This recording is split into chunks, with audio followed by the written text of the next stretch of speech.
고린도후서 1장 3절부터 11절까지 봉독해 드립니다.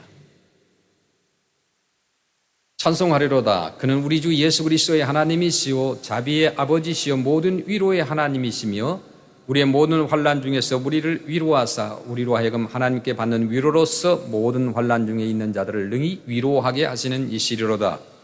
그리스도의 고난이 우리에게 넘친 것 같이 우리가 받는 위로도 그리스도로 말미암아 넘치는도다. 우리가 환난 당하는 것도 너희가 위로와 구원을 받게 하려는 것이요 우리가 위로를 받는 것도 너희가 위로를 받게 하려는 것이니 이 위로가 너희 속에 역사하여 우리가 받는 것 같은 고난을 너희도 견디게 하느니라. 너희를 위한 우리의 소망이 견고함은 너희가 고난에 참여하는 자가 된 것 같이 위로에도 그럴 줄 알미라. 형제들아, 우리가 아시아에서 당한 환난을 너희가 모르기를 원하지 아니하노니 힘에 겹도록 심한 고난을 당하여 살 소망까지 끊어지고 우리는 우리 자신이 사형 선고를 받은 줄 알았으니 이는 우리로 자기를 의지하지 말고 오직 죽은 자를 다시 살리시는 하나님만 의지하게 하심이라. 그가 이같이 큰 사방에서 우리를 건지셨고 또 건지실 것이며 이후에도 건지시기를 그에게 바라노라. 너희도 우리를 위하여 간구함으로 도우라. 이는 우리가 많은 사람의 기도로 얻은 은사로 말미암아 많은 사람이 우리를 위하여 감사하게 하려 함이라. 아멘. 우리 크리스찬들도 신앙생활을 열심히 하지만 때로는 절망적인 상태에 있을 수가 있습니다. 아주 믿음이 좋고 또 정말 훌륭한 크리스찬이라 할지라도 어려운 사태에 직면하면 모든 것을 포기하고 싶고 심지어 자기의 생명을 던져버리고 싶어하는 그런 순간까지도 있습니다. 존 조이트라는 사람의 자서전적 전기에 보면 다음과 같은 고백이 기록되어 있는데요. 이렇게 얘기를 합니다. 여러분은 저의 삶에 기복이 없을 것이라고 생각할지 모릅니다. 그러니까 여러분은 제가 늘 기쁨을 잃어버리지 않고 승리의 삶을 살고 또 영적으로 계속 성숙해 가는 삶을 살 것이라고 생각할지 모릅니다. 그러나 천만의 말씀입니다. 때때로 저는 매사에 지쳐 있는 제 자신을 발견하곤 합니다. 마음 깊이 더럽혀져 있는 제 자신을 보고 절망적인 상태가 되어버린 일이 한두 번이 아닙니다. 이렇게 얘기를 했습니다. 기독교 사상 가운데서 가장 위대한 설교가라고 일컬어졌던 그 스펄전은 한 번은 설교 중에 이런 고백을 했습니다. 그 스펄전의 설교 중에 지금도 유명하고 정말 위대한 설교가 중에 한 사람이었죠. 그런데 그가 설교 중에 이런 고백을 했어요. 저는 때때로 너무나 깊은 절망과 두려움 속에 빠지곤 합니다. 저는 제발 여러분만은 저와 같은 이런 극한 상태에서 처한 일이 없기를 바랍니다. 이렇게 얘기를 했다는 거예요. 그래서 본문에서 사도 바울은 이와 같은 거의 동일한 고백을 사도 바울도 하게 되는데 고린도후서 1장 8절 말씀을 보시면은 형제라 우리가 아시아에서 당하는 환난을 너희가 모르기를 원하지 아니하노니 그러니까 여기에 뭐라고 그랬어요? 아시아에서 당한 환난, 뭔가 환난이 있었어요. 힘에 겹도록 심한 고난을 당하여 살 소망까지 끊어지고 여기서 사도 바울이 복음을 전하다가 얼마나 핍박을 받았으면은 여기에 사용하는 환난이라는 단어를 사용합니다.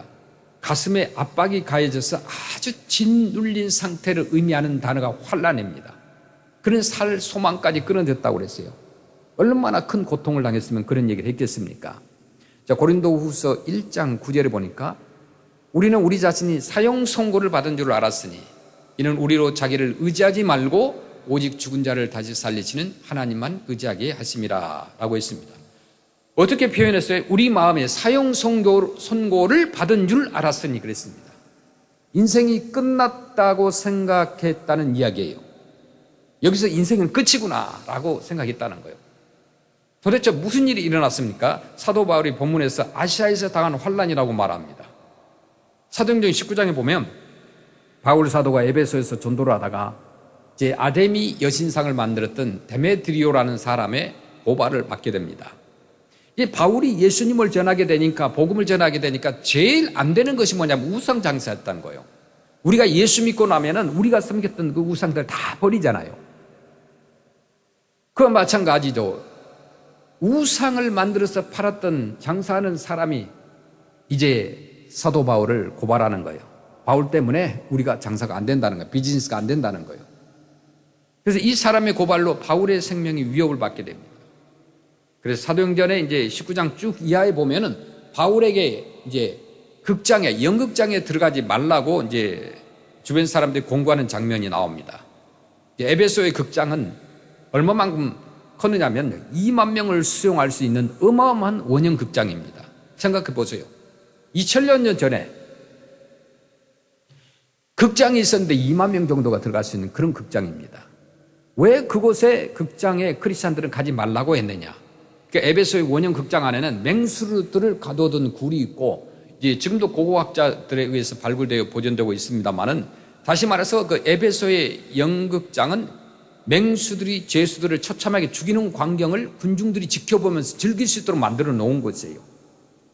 그 죄수나 또 크리스찬들을 잡아다가 그 원형 극장에 지하에다가 이렇게 벙커를 만들고 거기에 짐승을 넣어놓고 이제 운동장에 사람 죄수를 데려다 놓고 그 다음에 사자든 호랑이든 곰이든 풀어냅니다. 그러면 거기에서 이제 사람들을 죽이는 그 광경을 사람들이 보았다는 거예요. 얼마나 비참합니까? 그래서 제자들은 바울이 거기에 들어가지 못하도록 막고 있는 거예요. 그래서 본문에 보면 바울은 전도하다가 마침내 자기의 생명을 버릴 수밖에 없는 극한 위험에 처하게 되었을 때를 연상하고 있을지 모릅니다. 고린도전서 15장 32절에 보니까 내가 사람의 방법으로 에베소에서 맹수와 더불어 싸웠다면 내게 무슨 유익이 있으리요? 죽은 자가 다시 살아나지 못한다면 내일 죽을 터이니 먹고 마시자. 이렇게 말씀합니다. 이 말씀을 볼 때 우리는 사도 바울이 전도하다가 생명의 위협을 느낄 만한 극단적인 상황에 처하게 되었다는 걸 알 수가 있습니다. 그러나 다른 가능성도 생각해 볼 수 있습니다. 즉 고린도후서 12장에서 바울이 고백한 대로 사람의 힘으로 고칠 수 없는 불치의 병 때문에 자기의 삶을 포기할 수밖에 없는 극한 상태에 처하게 되었는지도 몰라요. 어쨌든 바울이 절망 중에 있었던 것만은 사실입니다. 그렇게 믿음이 좋은 바울도 절망 가운데 있었다는 거예요. 그래서 8절과 9절에서 고백합니다. 여러분, 내가 아시아에서 당한 환난을 여러분이 알지 못하기를 원치 않습니다. 나는 힘에 지나도록 심한 고생을 받아서 소망까지 끊어지고 이제는 마음의 사형 선고를 받은 줄 알았습니다. 그렇게 얘기합니다.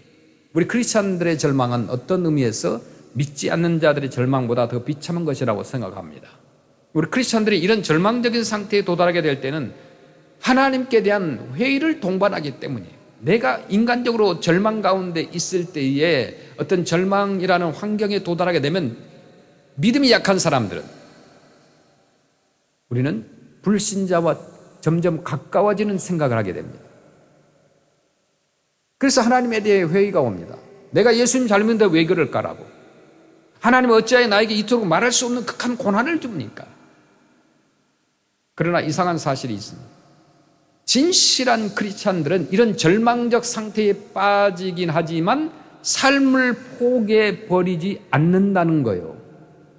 이것이 크리스찬의 특징입니다. 사실은 오늘 본문을 통해서 과거의 역사를 통해서 주변 사람들을 통해서 확인할 수가 있는데 진실한 우리 크리스찬들은 결국 절망을 넘어서 그 절망 가운데서 희망을 찾는다는 겁니다. 그리고 마침내 절망을 극복한 위대한 승자의 모습으로 나타납니다. 무엇이 이들로 하여금 극한 절망을 넘어서서 희망을 갖게 했을까요? 우리의 삶이 절망의 계곡을 지날 때 우리로 하여금 이 절망을 넘어서게 하는 희망의 비밀이 있다고 하는데 그 비밀이 도대체 무엇이냐 이거예요. 본문은 이 위대한 비밀을 세 가지로 말씀하고 있는데 환난에서 극복할 수 있는 희망의 비결이 뭐냐 이거예요. 우리 크리스찬들에게 첫째로 위로의 하나님을 발견하는 것입니다. 내 삶이 절망의 골짜기를 헤매고 있을 때 우리는 그 속에서 우리를 위로하시는 하나님을 발견해야 되는데 3절에서 이렇게 고백하죠.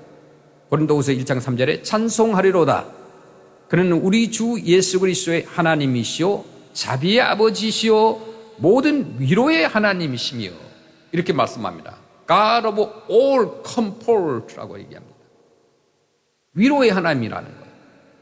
바울이 그의 극한 고난의 상태에서 발견했던 하나님의 모습입니다. 그 하나님은 예수 그리스도의 하나님, 자비의 아버지, 모든 위로의 하나님이었습니다. 이 짤막한 본문 속에 가장 많이 등장하는 단어들 중에 하나가 뭐냐면 환난이라는 단어와 고난이라는 그리고 고생이라는 단어입니다. 이것은 똑같은 의미죠.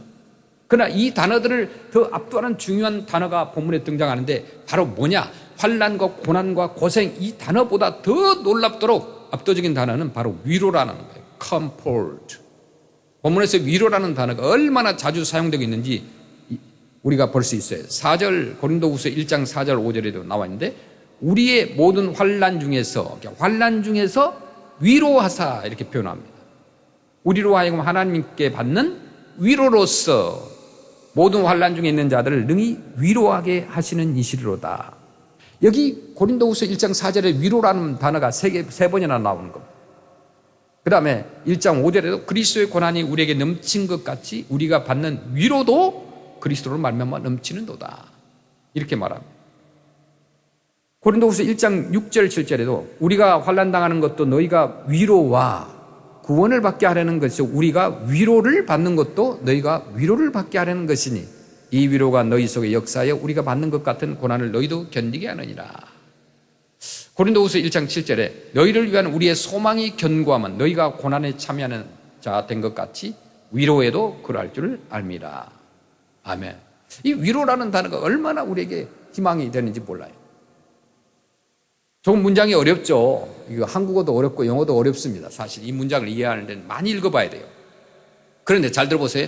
우리의 모든 환난 중에서 우리를 위로하사 우리로 하여금 하나님께 받는 위로로 모든 환난 중에 있는 자들을 능히 위로하게 하시는 이시로다. 그리스도의 고난이 우리에게 넘친같이 우리의 위로도 그리스도로 말미암아 넘치는도다. 우리가 환난 받는 것도 너희의 위로와 구원을 위함이요 혹 위로받는 것도 너희의 위로를 위함이니 이 위로가 너희 속에 역사에 우리가 받는 것 같은 고난을 너희도 견디게 하느니라. 이렇게 표현하고, 자, 사도 바울은 극한 고난 중에서도 위로의 하나님을 발견할 수 있었습니다. 이것이 고난의 역설이라는 거예요. 바울은 그 고난 때문에 절망하긴 했지만 거기서 머무르지 않고 그 속에서 하나님을 찾았고 하나님을 바라보았다는 거예요. 그때 하나님은 위로하시는 하나님으로 그의 삶에 다가가셨던 것입니다. 마침내 사도 바울은 이 고난의 폭풍 후 한복판에서 일어서서 이렇게 외치는 거예요. 나를 능히 위로하시는 하나님, 모든 위로의 하나님, 그리고 살 소망이 끊어진 상태에서 이르는 그런 고난을 받았는데도 그가 절망이 있는 곳에 희망을, 그리고 미움이 있는 곳에 사랑을, 고난 가운데서 하나님을 위로의 하나님이라고 말할 수 있는 이 바울의 이 놀라운 모습을 우리가 배워야 되는 거예요. 어떤 한 성도는 사도 바울과 같은 비슷한 고난을 체험하면서 이런 고백을 했다고 합니다. 주님, 나를 둘러싼 모든 형편은 정말 사면 초가입니다. 사방이 둘러싸여 있다는 거예요. 그러나 아직 나에게 열려있는 하늘이 있는 것을 감사합니다. 나갈 길이 없습니다. 사방이 막혔습니다. 그러나 이 캄캄한 어둠 속에서도 이 성도는 일어나 이렇게 감사를 한 거예요. 아직도 열려있는 하늘, 사방이 막혔어도 아직도 열려있는 하늘이 있다는 거예요. 아직도 부를 수 있는 하나님, 아직도 신뢰할 수 있는 하나님, 내가 쳐다볼 수 있는 별이신 하나님, 이 하나님이 계심을 인하여 나는 하나님께 감사한다고 한 거예요. 이런 고백이 여러분이 있길 바랍니다. 그런 의미에서 우리 크리스찬들에게 환난은 하나님을 발견할 수 있는 기회라는 거예요. 많은 사람들과 대화를 해보면요, 아주 평범하고 잘 살고 너무너무 뭐가 잘 나갈 때 하나님을 찾는 것보다 많은 사람들이 환난 가운데서 하나님을 발견합니다. 하나님을 찾습니다. 하나님의 위로를 체험할 수 있는 기회가 바로 환난 가운데라는 거예요. 하나님은 왜 고난의 상황을 나에게 면제시켜 주시지 않는가? 우리가 물을 필요가 없어요. 분명한 사실은 뭐냐? 살 소망조차 끊어지는 이 고난의 막다른 골목에서도 하나님은 우리에게 다가오시고 우리를 위로하심으로 우리로 이 고난에서 다시 일어나 그 하나님을 찬양하게 만들어 주신다는 거예요. 이 하나님을 발견하시길 바랍니다. 환난에서 극복할 수 있는 희망의 비결이 뭐냐? 두 번째는 위로의 하나님을 신뢰하라는 거예요. 9절에서 우리는 고난에 대한 사도 바울의 메시지를 읽을 수 있어요. 고린도후서 1장 9절에 우리는 우리 자신이 사형 선고를 받은 줄 알았으니 이는 우리로 자기를 의지하지 말고 오직 죽은 자를 다시 살리시는 하나님만 의지하게 하심이라. 아멘. 사람의 생명이 위태롭게 되지 않을 때는 자기의 지혜와 자기의 생각을 가지고 몸부림을 칩니다. 그러나 아직도 자기를 붙들고 있는 거죠. 그러나 살 가능성이 아예 없어질 때 그때 인간은 어쩌면 가장 솔직하게 하나님을 찾을 수 있는지 몰라요. 그래서 살 소망이 끊어지는 절망이 인간에게 때때로 필요할지도 모릅니다. 그런 지경에 처해봐야 가장 순수한 마음으로 창조주 하나님을 부를 수 있다는 거예요. 너무너무 잘 나가고 태어나면서부터 죽을 때까지 잘 나간 사람은 하나님을 찾기가 힘들다는 거예요. 어려움을 처해봐야 절망 가운데서 살 소망을 우리가 찾게 된다는 거예요. 그런 지경에 처해 있는 사람들의 순수한 마음으로 하나님을 부르는 겁니다. 사도 바울은 고린도후서 12장 10절 말씀에서 그러므로 내가 그리스도를 위하여 약한 것들과 능욕과 궁핍과 박해와 공고를 기뻐하노니 이는 내가 약한 그때의 강함이라. 이 말이 참 어려운 말인 것 같은데 고난을 경험해 보신 분들 금방 아실 겁니다. When I am weak, then I am strong. 우리 찬양도 부르잖아요. 자신 너무나 무력하고 연약한 자라는 것을 철저하게 깨달을 때에야 비로소 우리는 우리의 힘이 되시고 방패가 되시는 하나님을 믿게 된다는 거예요. 본문에 나타난 것 같이 사도 바울이 하나님을 신뢰하게 된 것은 그가 하나님을 향한 진정한 체험을 소유하고 있는 자이기 때문입니다. 그런 의미에서 체험은 우리의 신앙생활에 반드시 필요한 것이라고 생각이 됩니다. 과거에요, 하나님을 한번 체험해 본 사람은 나중에 시험이 닥칠 경우에도 그 하나님의 도우심을 우리가 믿고 기도하고 기대하게 되는 거예요. 고린도후서 1장 10절 보면 그가 이같이 큰 사망에서 우리를 건지셨고 또 건지실 것이며 이후에도 건지시기를 그에게 바라노라. 아멘. 사도 바울은 과거에 자기가 사망의 골짜기에 던져졌을 때 거기에서 자기를 건지시는 하나님을 체험했습니다. 그런 체험을 바탕으로 하여 그는 하나님을 신뢰한 거예요. 과거에 여러분과 함께 하신 하나님, 그분이 지금 여러분을 포기하시게 놔두겠습니까? 하나님이 어제도 오늘도 동일하신 분이시면 그 하나님이 자신의 약속에 그 신실하신 분이시라면 그분이 절망과 좌절 속에 있는 하나님의 자녀들을 버리시겠는가? 아니라는 거예요. 과거에 나와 함께 하신 하나님, 그분은 지금도 나와 함께 하심을 믿습니다. 그리고 훗날에도 함께 하실 거예요. 그 역경과 고난이야말로 나로 하여금 하나님을 신뢰하게 만드신 하나님의 기회인 것을 여러분이 깨닫길 바랍니다. 환난에서 극복할 수 있는 희망의 비결이 뭐냐? 세 번째로 위로의 하나님을 내가 내 이웃에게 전하는 겁니다. 그럴 때 환난을 극복할 수 있어요. 사도 바울이 자신이 발견한 고난의 적극적인 목적을 이렇게 고백하죠. 고린도후서 1장 4절에 우리의 모든 환난 중에서 우리를 위로하사 우리로 하여금 하나님께 받는 위로로서 모든 환난 중에 있는 자들을 능히 위로하게 하시는 이시로다. 아멘. 하나님께서 환난 중에 있는 우리에게 찾아오셔서 우리 마음을 새롭게 해주시고 또 우리를 위로해 주시는 이유가 무엇이냐 이거예요. 나로 고난을 겪게 하시고 또 그 고난 중에서 위로를 체험하게 하시는 이유, 그것은 내 주변에 나의 경우와 비슷한 유형의 고난에 처해 있는 사람들을 위로하게 하시기 위함이라는 거예요. 내가 그래야 알잖아요. 내가 아파 보면 아픈 사람을 이해하게 되는 거예요. 고린도후서 1장 6절에 우리가 환난 당하는 것도 너희가 위로와 구원을 받게 하려는 것이요 우리가 위로를 받는 것도 너희가 위로를 받게 하려는 것이니 이 위로가 너희 속에 역사하여 우리가 받는 것 같은 고난을 너희도 견디게 하느니라. 아멘. 다른 사람들을 위로하고 그들로 하여금 구원에 이르도록 하기 위해서 우리에게 환난을 주셨다는 거예요. 환난을 경험해 본 사람은, 역경과 고난을 경험해 본 사람은 그런 사람만이 진정으로 다른 사람의 눈물을 이해할 수 있어요. 눈물을 흘려본 사람이 다른 사람의 눈물을 이해할 수 있다는 거예요. 우리가 잘 아는 시인 괴테는 그런 말을 했죠. 나는 눈물 젖은 빵을 먹어보지 않는 사람과는 인생을 논하지 않겠다. 그만큼 인생을 살아가면서 눈물 흘려본 사람만이 진정한 인생을 안다는 거예요. 그래서 우리 한국 속담에 고생을 사서 하라고 그래요. 요즘에 젊은이들에게 얘기하면, 아이들에게 얘기하면 왜 고생을 사서 합니까? 고생을 피해야지. 그렇게 얘기해요. 진정한 의미를 모르는 거예요. 고난의 의미를 체험한 사람들만이 같은 고난 속에 처하고 있는 우리 이웃들의 진정한 친구가 될 수 있는 거예요. 우리가 미국에 와서 살면서 고난 당하지 않은 사람 없습니다. 다 한 번쯤은 경험해 봤어요. 눈물을 흘려 봤어요. 고통 속에 빠져봤어요. 그래서 우리는 더욱더 다른 사람들을 이해할 수 있다는 거예요. 강아지를 파는 어떤 상점에 톰이라는 소년이 들어왔습니다. 물론 강아지를 사기 위해서 들어왔죠. 주인은 색깔도 예쁘고 털도 고운 귀여운 강아지 한 마리를 보여주었어요. 그런데 톰이라는 이 소년은 주인이 골라주는 강아지들에겐 전혀 관심이 없었어요. 그리고 저 구석에 쭈그리고 앉아있는 한쪽 다리를 다친 강아지를 가리켰습니다. 주인이 놀라서 그 강아지는 너와 친구가 될 수가 없어. 왜냐하면 다리를 절기 때문에 너와 같이 뛰어다니면서 놀 수가 없다. 그러면 다른 강아지를 찾으면 좋겠는데? 그렇게 주인이 소년에게 얘기합니다. 이때 그 소년이 이렇게 말했다고 해요. 그렇지만 이 강아지는 자기를 이해해 줄 수 있는 친구가 필요할지 몰라요. 전혀 소년답지 않은 이 말에 주인은 이상하게 생각하면서 그 강아지를 소년에게 팔았습니다. 그러나 주인은 돈을 지불한 후에 다리를 저는 그 강아지를 안고 떠나가는 그 소년의 모습을 보면서 조금 전에 들은 말을 이해할 수 있었다는 거예요. 톰이라는 소년은 다리를 절룩거리면서 걸어가고 있었던 것입니다.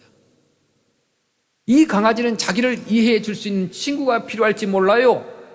소년은 자신이 그 눈물과 그 아픔을 경험했기 때문에 고통을 이해할 수 있었던 거예요. 예수님은 최악의 고난을 경험하신 분입니다. 그렇기 때문에 그분이 위로하시지 못할 사람이 없는 거예요. 그분이 십자가의 고난을 통해서 우리의 위로자와 구원자가 되셨습니다. 내 삶의 고난과 눈물을 이해하시면서 나에게 다가오시는 나의 위로자와 구원자가 되기를 기뻐하시는 그 주님을 우리가 신뢰하고 바라보고 날마다 그분을 따라가야 됩니다. 내가 지금 처해 있는 고통과 고난에도 불구하고 하나님을 바라볼 수 있다면, 그리고 그 하나님의 위대한 위로를 체험하고 그분을 신뢰할 수가 있다면, 나는 이제 절망을 희망으로 바꾸는 희망의 하나님의 자녀가 될 수 있다는 거예요. 그리고 절망과 고통 속에서 헤매고 있는 이웃들을 진실로 위로하고 주의 구원의 복음을 전하는 전도자가 될 수 있다는 것이, 이것이 저와 여러분의 절망과 고통을 허용하신 하나님의 뜻이라는 거예요.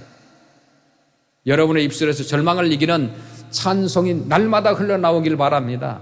예수 그리스도가 삶의 문제에 대한 해답이 될 수 있다는 구원의 복음의 증거자가 되시길 바랍니다.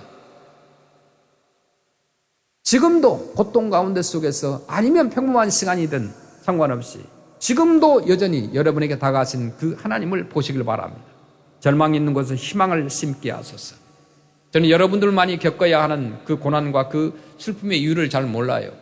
여러분이 가지고 있는 그 고통과 아픔을 저는 다 이해할 수 없어요. 그러나 성경 말씀을 통해서 분명히 말할 수 있는 것은 뭐냐면, 여러분이 참으로 하나님을 구하고 찾는다면 위로의 하나님을 발견하게 될 것이라는 거예요. 누구나 다 찾을 수 있다는 거예요. 내 친구, 내 이웃, 내 주변의 모든 사람들이 차갑고 냉소적인 시선으로 나를 바라볼지라도 하나님은 나의 위로자가 되어주심을 믿길 바랍니다. 그분은 이 고난을 받아보셨기 때문인 거예요. 그 하나님이 여러분의 구원자가 되어주시는 거예요. 호세아서 2장 15절에 보면, 거기서 비로소 그의 포도원을 그에게 주고 아골골짜기로 소망의 문을 삼아주리니 그가 거기서 응대하기를 어렸을 때와 애굽 땅에서 올라오던 날과 같이 하리라. 아멘. 하나님이 호세아에게 말씀하신 희망의 메시지를 붙들고 일어난다면 여러분은 이제 주님의 위로를 전하는 사람으로 복음을 위해서 일하는 주님의 자녀로 쓰임받을 것입니다. 이렇게 기도하십시다. 하나님, 오늘 내게 다가오는 이 어둠과 이 고난에도 저는 실망하거나 낙심하지 않겠습니다. 오히려 주님을 바라보며 사람들을 위로하며 살겠습니다. 위로의 하나님을 발견하고 위로의 하나님을 믿고 위로의 하나님을 내 이웃들에게 전하는 그런 모든 하모니 가족들이 되시기를 주의 이름으로 축원합니다. 아멘.